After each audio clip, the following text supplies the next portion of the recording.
Bonjour, c'est Madame Sans Opinion. Celle qui dit oui, celle qui dit non, celle qui dit oui et non. Aujourd'hui, je vais vous donner mon avis, ou pas, sur la nouvelle année. Vous savez ce truc qui revient tous les ans et qui va d'ailleurs revenir la semaine prochaine. Alors est-ce que je suis un peu, beaucoup, pas du tout pour 2023 ? C'est une bonne question. Malheureusement, je n'ai pas la bonne réponse et je vais vous dire pourquoi. En général, c'est une période où les gens ont soit envie de faire la nouba, soit envie de se pendre, ce qui n'est pas mon cas. Mais ma belle-sœur, qui hésitait vraiment entre l'un et l'autre il y a de ça quelques années, a décidé de faire les deux à la fois lors d'une Saint-Sylvestre qu'elle avait organisée chez elle, en se pendant à la couronne de Guy. Oh, ce qu'on a ri! Non, parce qu'au début, on a cru qu'elle nous faisait une blague. Du coup, avec les autres invités, on a joué le jeu. On a commencé à s'embrasser sous elle. D'autant que, de vous à moi, jusque-là, l'ambiance, c'était pas trop ça. Et puis parasite pour parasite, ma belle-sœur fait aussi bien l'affaire que cette plante, le gui, qui pousse sur les autres arbres en leur suçant toute leur sève. Mais bon, ce n'est que quand on s'est rendu compte qu'elle ne bougeait plus qu'on a appelé le SAMU. Du coup, ce souvenir cocasse a tendance à me filer la banane à l'approche du jour de l'an, et en même temps, comme ma belle-sœur n'a jamais rien réussi de sa vie, pas même ses suicides, eh bien je suis obligée de continuer à me coltiner ses soirées. Et ça, vraiment, c'est la barbe. Mais attention, je n'ai rien contre 2023 en particulier.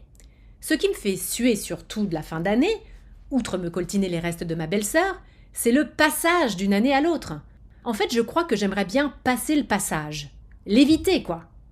Pour moi, c'est un petit peu comme quand on sait qu'on va passer à la casserole avec un mec qu'on n'a pas vraiment choisi, dont on a trouvé la compagnie à peu près agréable, mais dont on sait que l'acte va faire l'effet d'un pétard mouillé, et que du coup, on préférerait être tout de suite dans l'après plutôt que dans le pendant.